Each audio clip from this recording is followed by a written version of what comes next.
Hey guys, how y'all doing? How y'all doing? It's your girl Ruth. Welcome back.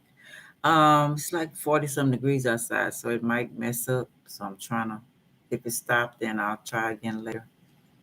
Reading about Venus, morning star. How's it pertain to Libra and Taurus? It says the moon goddess Selene.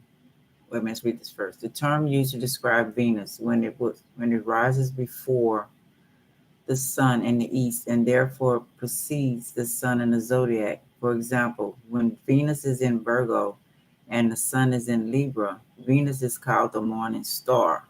Okay. Mercury can also be a morning star when it is in the same relationship to the sun. However, the term morning star has been used almost exclusively to refer to Venus. In Audit Aquity, Venus is as a morning star was also called Venus light bearer. As the only planets that orbit the sun inside the Earth's own orbit, Venus and Mercury can only form limited angles to the sun as viewed from the Earth, a maximum of 47 degrees from the Venus, trying to say hanging up, and 28 degrees for Mercury. This fact might help to explain the seriousness with which early astrologers tried to find out whether it was more significant if Venus rose before the sun or set after it. When Venus and Mercury descend after the setting sun on the western horizon, they are referred to as the evening star. The term evening star has also been used almost exclusively to refer to Venus, which was also called Venus Hesperus. The general opinion among modern astrologers is that it is largely irrelevant whether Venus appears as the morning or the evening star, although some astrologers believe that it allows a more nuanced interpretation of Venus. As the morning star Venus is thought to more closely embody the qualities of Taurus, and as the evening star those of Libra, Venus is the ruler of these two signs. The same applies to Mercury, which is also the ruler of two signs. As the morning star, it is thought to embody the qualities of Gemini, and as the evening star, those of Virgo. Mercury being the ruler of Gemini and Virgo, the general reasoning behind the association is that the morning star is considered to be the harbinger of the coming day and so has more extroverted qualities than the evening star. Hence the connection to the more ex, ex, extroverted of the two signs each planet rules. Okay, okay, that's a little bit on it. Let's go back.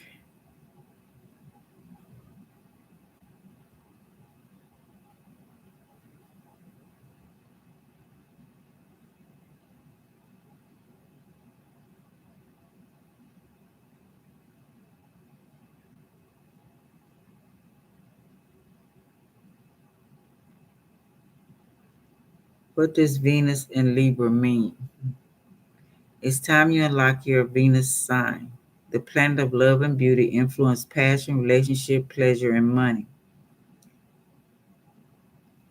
Astrologers believe often hear about the big three, aka your sun, moon, and rising, ascendant signs.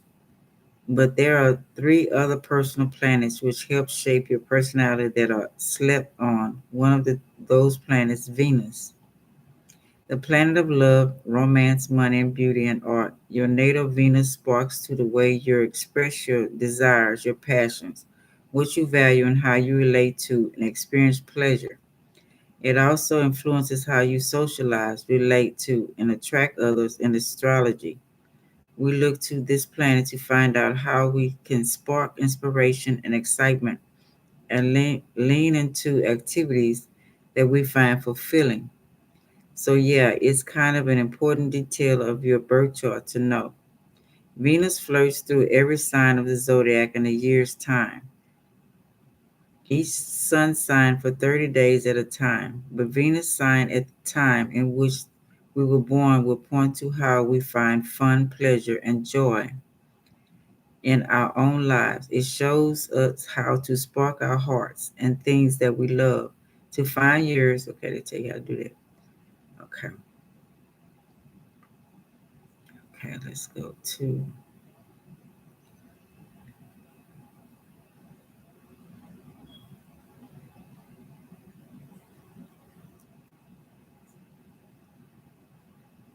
before it hang up on me. Venus descends into the underworld from evening star to morning star.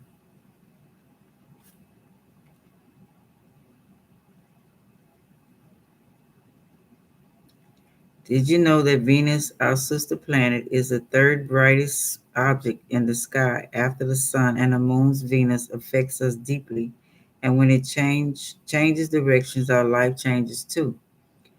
Venus retrograde is so much more significant because it happens only once 100 and 1,500 years of 584 days, and Venus retrograde is nothing else but the beginning on a new Venus cycle. Yes, like just like sun has a cycle, 362 65 days or a year, just like moon has a cycle, 29 days or a lunar month, so does Venus. What is spectacular about the Venus cycle is that it has two distinctive phases, Venus morning star and Venus evening star. For 9 months, did you know that Venus cycle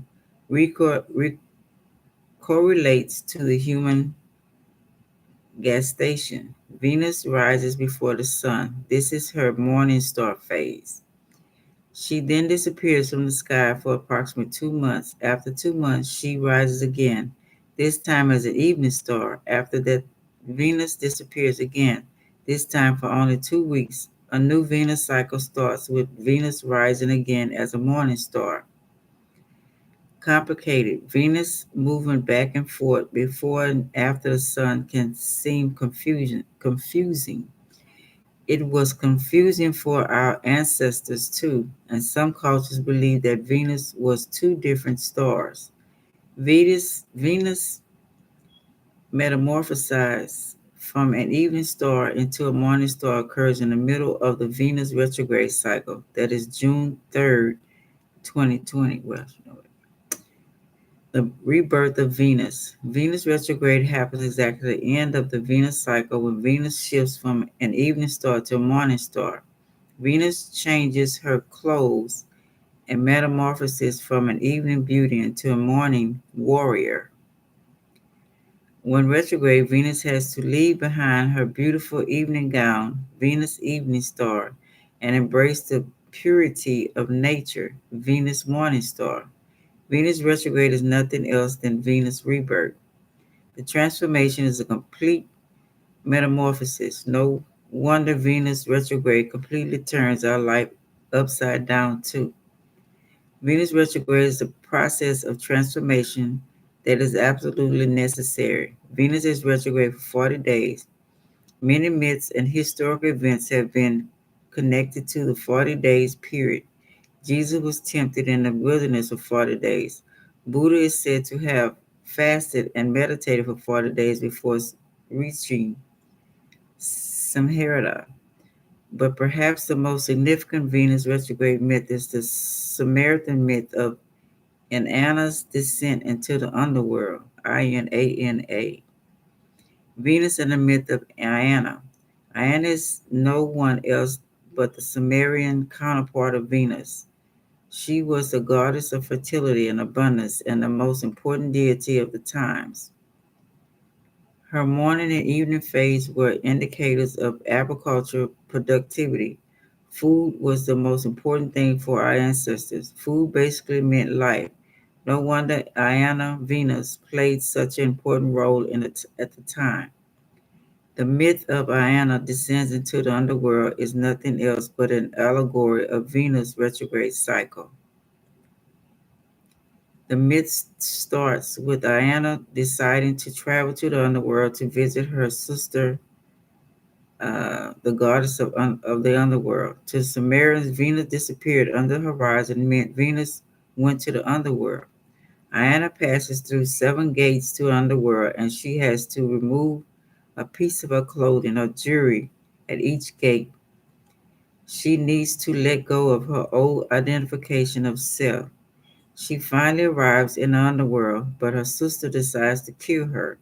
This is a phase when Venus is conjuncted the Sun and the new Venus cycle starts. To start anew, a part of us must die. The goddess of the underworld who strikes Iona dead is nothing else but our shadow side, which we need to learn to integrate. Emanaries from the earth come to rescue Iona and resurrect her. Iona is resurrected and come back to earth. This is the phase when Venus appears again in the sky. This time is a morning star. Iona's myth is the story of Venus retrograde when Venus shapeshifts from evening star to the morning star. Okay,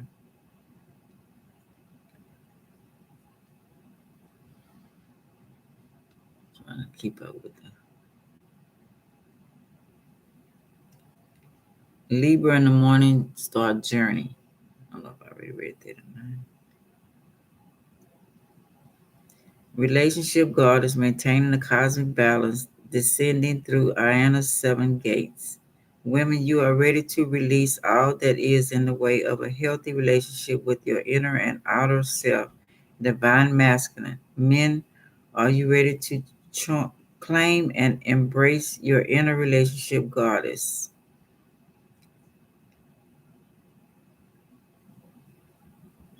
It is impressive with what a great offer that is. This is. You both do such beautiful work and it just gets better and better.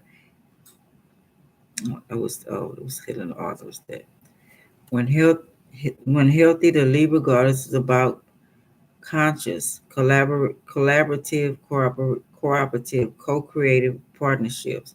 The Libra goddess truly cares about everyone having an equal voice and knows everyone has a perspective worth hearing. She is about cultivating conscious, co-creative collaboration relationships. This goddess considers and values all perspectives, especially the parts within, even if those parts are people don't agree with her overall point of view. She is willing to be curious about them. Okay, I'm trying to get to. Okay, hopefully don't stop. Okay, let's go back.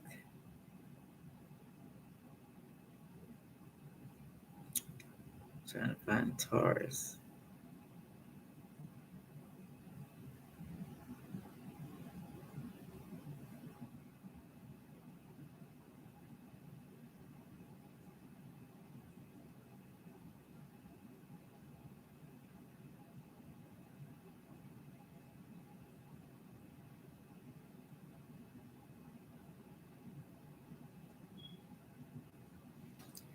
Taurus and Venus.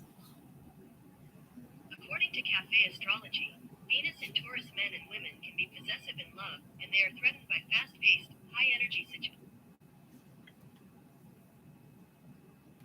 Venus and Taurus men and women can be possessive in love, and they are threatened by fast paced, high energy situations in the context of relationship and love.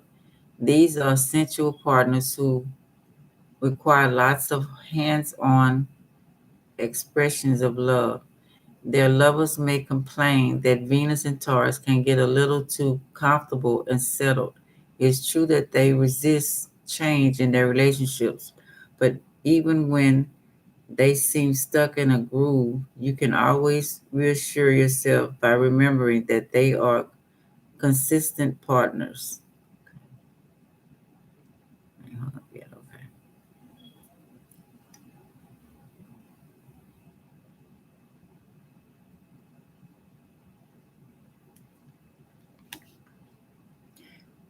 What Venus and Taurus means for your love life?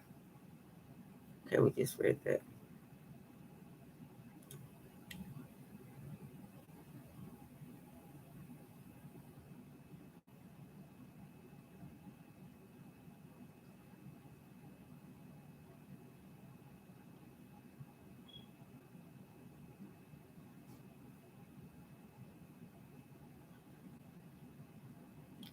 Venus is the planet of the that governs those things that make life worth living: love, friendship, and creative expression. Venus also rules Taurus, so it is truly an as great placement. Taurus in love. Okay, we already seen that.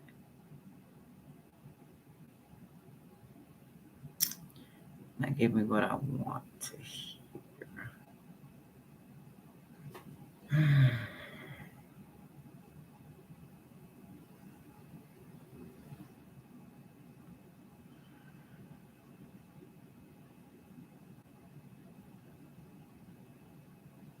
Okay, let's see. How did Libra and Taurus get to be in Venus? Let's see if they give me more information.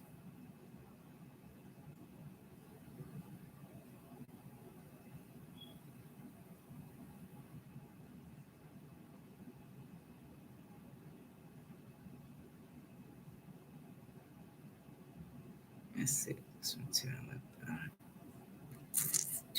Hang me up. Venus rules. Venus is a planetary ruler of Libra and Taurus. These signs show two different but partially signs of Venus: love, harmony, beauty, balance. Libra, sensuality, pleasure, abundance, and what we have Taurus. Libra and Venus, allies and enemies. Libra is an air sign and is such associated with the mind and interaction. The Libra sign of Venus is about the intimate interaction, like love and sex. In modern times, the equality between the sexes. I think Libra also relates to very close friendships, which may or may not be sexual. Basically, it is about the partnership that we are committed to and that we choose to maintain and invest ourselves in. This could be a spouse, romantic partner, business partner, or even a known enemy. Okay. Enemy, yes, the people from whom we share a heartfelt hatred or other adversarial relationship fall under the rulership of the seventh house, which is Libra's natural house and therefore also connected to Venus. It may be a bit of a stretch from traditional astrology to draw the line between them, but an argument can be made. Think about it. We can be just as committed to relationships that are based on disagreement, loafing, and rivalry as we are to the ones based on love, harmony, and admiration. Okay, let's do Taurus. Okay, there's Taurus. Venus ruling Taurus, our internal balance sheet. Libra and Taurus may seem as different as chalk and cheese, yet they are both ruled by the same planet, Venus. The myth of Venus seemed to reflect this visual nature. The Greeks saw Aphrodite as a goddess of love and beauty, which reflects Libra traits. The Romans saw Venus as an agricultural goddess of gardens and vineyards, which sounds like more like Taurus. Taurus is an earth sign and as such is connected to the body and the physical world. The Taurus side of Venus is rooted in sensuality, pleasure, and celebrating the blessings of the natural world, thus including money, possession, and resources of all kinds that collectively represent what you have. The Taurus bull horn becomes a horn of plenty, overflowing with Venus' gift of ludicrous abundance. What we have reflects what we will worth and what we value, but material worth is not the same as self worth, even though we often equal the two. And our bottom line is low, our self esteem may become deflated too. Our things, our things can become a mirror that we take a bit too literally. In that sense, Venus and Taurus also symbolize our sense of self worth. The Taurus side of Venus is our internal balance sheet that tallies up the gains and losses in our sense of self. It is what we have going for us, the resources we can rely on. It is whatever we can use to bury for what we want. which might be tangible like money or intangible like the talents, abilities, credentials, and people we can draw on when we need them. Okay. Oh, shoot. Here we go. Venus and Lucifer.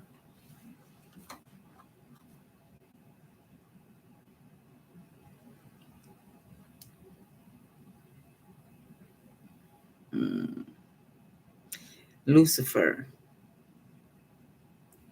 In classical myth, the morning star, planet Venus at dawn, personified as a male figure bearing a torch. Lucifer had almost no legend, but in poetry he was often the herald of the dawn. In Christian times, Lucifer came to be regarded as the name of Satan before his fall. It was thus used by John Milton in Paradise Lost, and the idea underlies the proverbial phase as proud as Lucifer. Aphrodite. Okay. Ancient Greek goddess of sexual love and beauty, identified with Venus by the Romans. The Greek word means foam. Okay. Still trying. Not enough for Lucifer. Let's go back to Lucifer. Okay. Lucifer is one of the various figures in folklore associated with the planet Venus. The entity's name was subsequently absorbed into Christianity as the name of the devil. Modern scholars generally translate the term in the relative Bible passage, Isaiah 14:12, where the Greek reads the morning star, shining one. Rather than a proper noun, Lucifer is found in the Latin Vulgate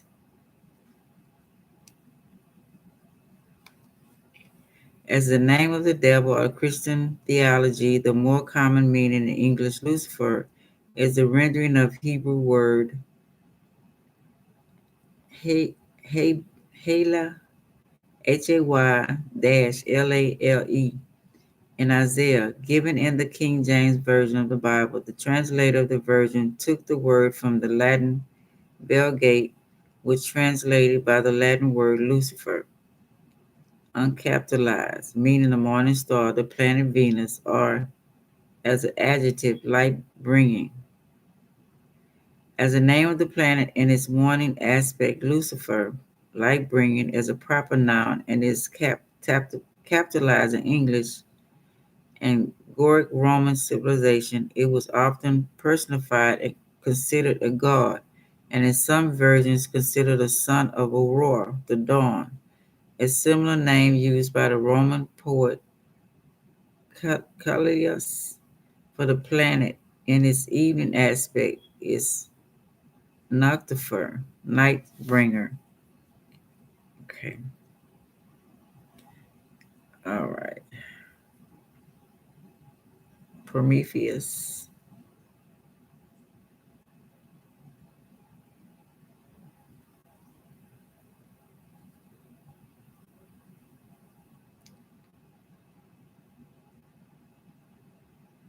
Jesus, Venus, and the Morning Star resources.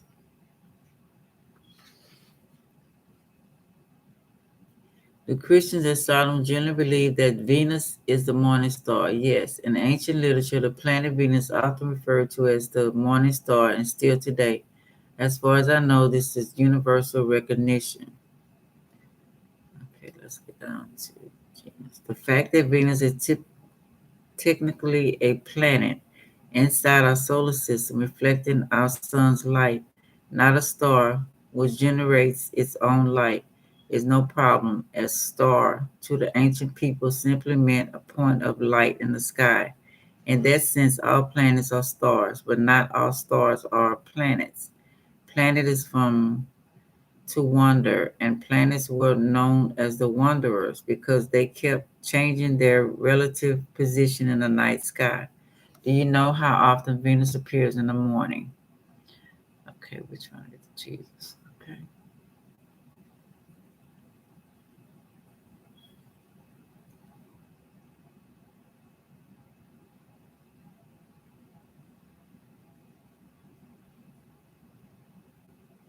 Do you have opinions as to why Jesus referred to as a morning star? I think it relates to hope and his imminent second coming.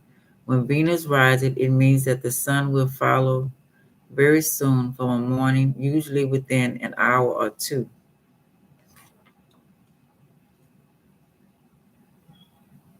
Sometimes just a matter of minutes.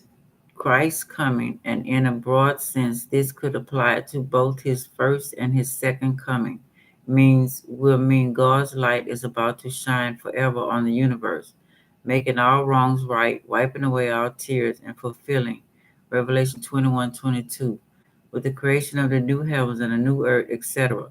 On a long dark night, the appearance of the morning star means daybreak is imminent. In a long dark night of suffering on earth, Jesus being seen as the morning star means the eternal morning is about to dawn.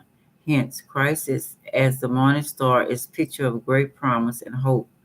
In one of the many books I call Jesus the morning star, and several readers have gotten very upset, wondering why I would give Jesus a name that belongs to Satan.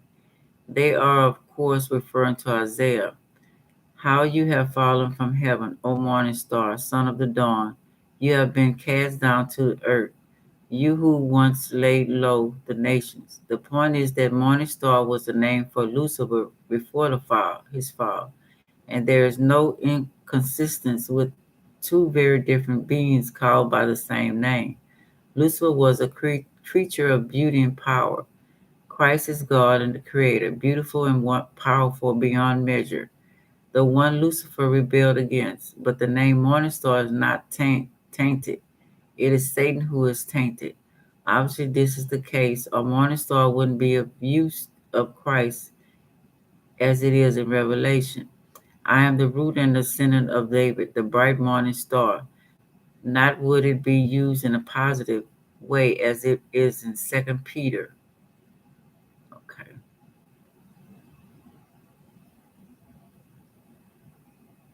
Okay, now we go to why do the Masons call Jesus the morning star?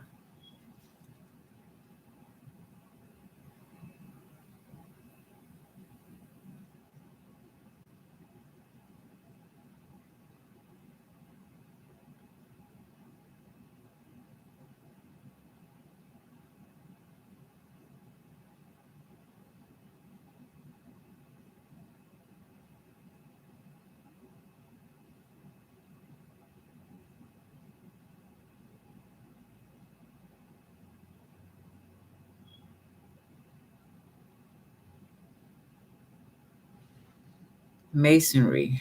Freemasons is fraternal fraternal organization that grew out of centuries old European trade um, guides. Freemasons are Masons, meeting lodges where they ritually reenact the story based on a brief biblical account of a man named Herman, whom H-I-R-A-M, Hiram, whom Solomon commissioned to work on the Temple of Jerusalem.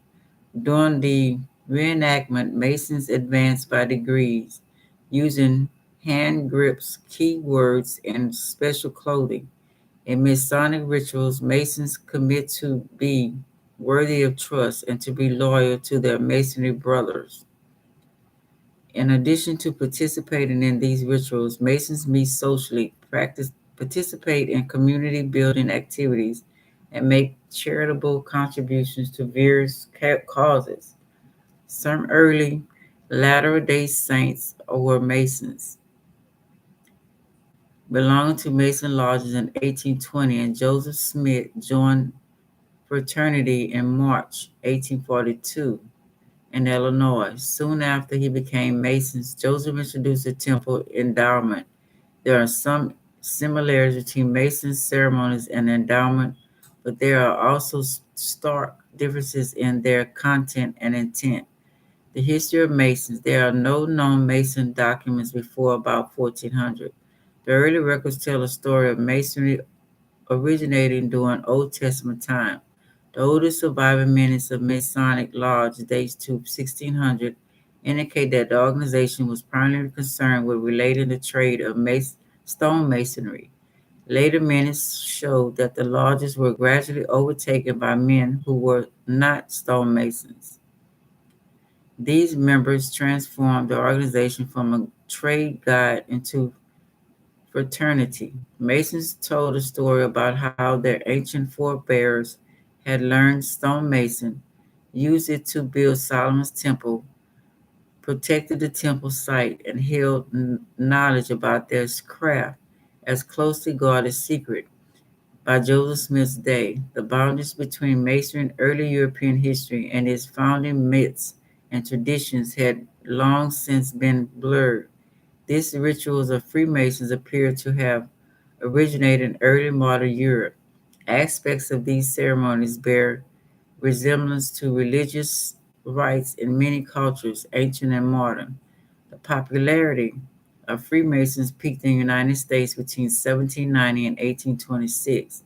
Prominent American founders George Washington, Benjamin Franklin were Masons, and well-known politicians such as Andrew Jackson, Henry Clay later participated in the fraternity. Even so, some Americans, Joseph Smith's day, were concerned by the secrecy and exclusive nature of Masonry. These anti-Masons formed societies, published newspapers, and for a time organized its national political party. In spite of this movement, secret societies like the Masons flourished in the United States, and Masonic lodges were established in most large communities.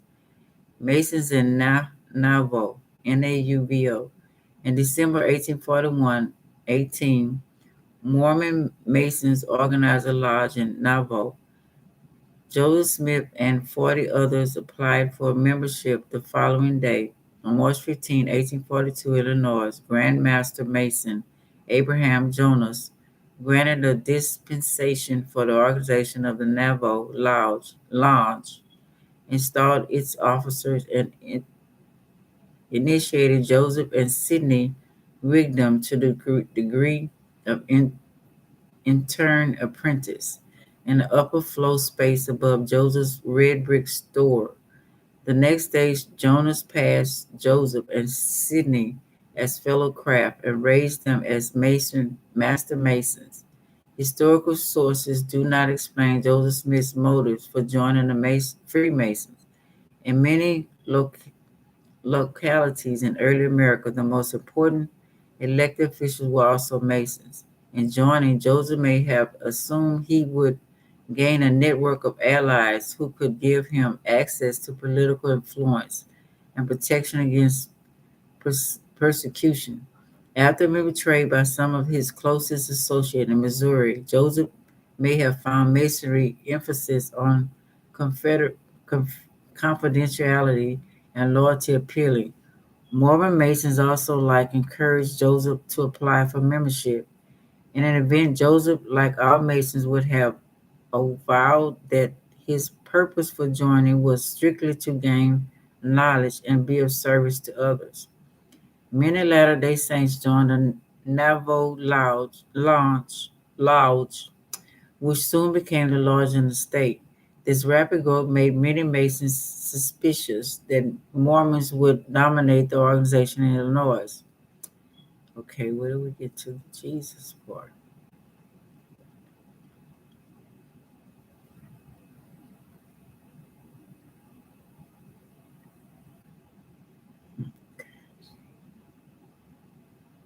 Okay. Emphasis on the similarities between the teaching styles and outward forms of Masonry and a temple of endowment obscures significant differences in their substance. Mason ceremonies promote self-improvement, brotherhood, clarity, and fidelity to truth for the purpose of making better men, who in turn make a better society. During temple ordinances, men and women covenant with God to obey his laws for the purpose of gaining its exaltation through the atonement of Jesus Christ. Mason rituals delivered stage by stage, instructed using dramatization, and symbolic gestures and clothing with content based on Masonic legends. The endowment employs similar teaching devices, but it draws primarily upon the revelation and inspired translation given to Joseph Smith from its content. Okay, still mm, mm.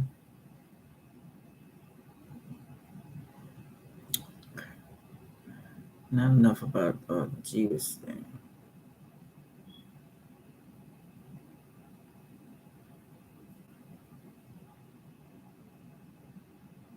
Okay, let's see what he says.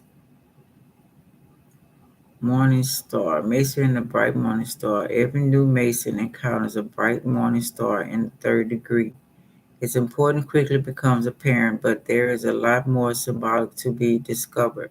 The two-part article explains the radiance hidden in its glimmering ray. In every large room, there is a humble five-pointed star in the east above the master's chair. This star is emanated during the third degree to provide a glimmering ray by which the candidate is shown the situation he was in before he was raised by 5 points. The candidate is then instructed to lift your eyes to that bright morning star whose rising brings peace and salvation to the faithful men among men. Candidates with the working knowledge of the Bible may recognize the title Jesus used to refer to himself in the closing sentence of the Bible of the book of Revelation. I am the root and the offspring of David and the bright morning star. This is unmistakable and intentional language which should prompt any Freemason to ask the obvious question: what does it mean, or what is it telling us? One probable answer goes to the heart of why Freemasons are instructed to study the hidden mystery of the nature and science. Often the symbolism used in Freemasonry is irrefutable. It is derived from the nature itself and faked, can't be faked or altered by men. The five-pointed star symbolized in Masonry Lodge rooms is one such symbol, and discovering this mystery leads to an inevitable conclusion. Realities of astronomy.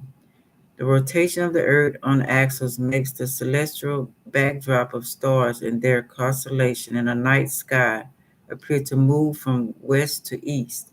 Mars, Mercury, Venus, Sun, Earth, Figure 1, the orbits of inner planets, image from solar walk. In contrast, the planets in our solar system include Earth, orbit the Sun in the same direction, from east to west, appearing as moving stars against a fixed backdrop of constellation. The planet Venus, being close to Earth, is particularly easy to see and track. It reflects the sun so brightly its light outshines all the other stars in the sky. Because Venus orbits close to the sun, and because the unique relationship between Venus and the Earth, Venus is the only visible light that sometimes appears only in the evening sky, sometimes appears only in the morning sky, and sometimes disappears completely. Venus is aptly named the bright morning star, remaining bright in the morning sky long after all other stars have disappeared. In the accompanying image, Venus has entered the underworld and become visible because it is already below the western horizon before the sun has set. Okay, all right, so I'm gonna read about that.